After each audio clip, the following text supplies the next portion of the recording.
ওরে বন্ধু যদি বন্ধু সাথে বেঈমানি।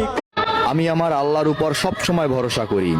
আমার কষ্টগুলো বিড়িখোরদের চরিত্র আসলে খুব অদ্ভুত। খুশি হলে বিড়ি ভাল লাগে না কোনো কিছু না দেখিলে তোমার আমার চুক্তি ছিল, আমার বুকে দিয়া জ্বালা। ভালো লাগলে ভালোবেসো।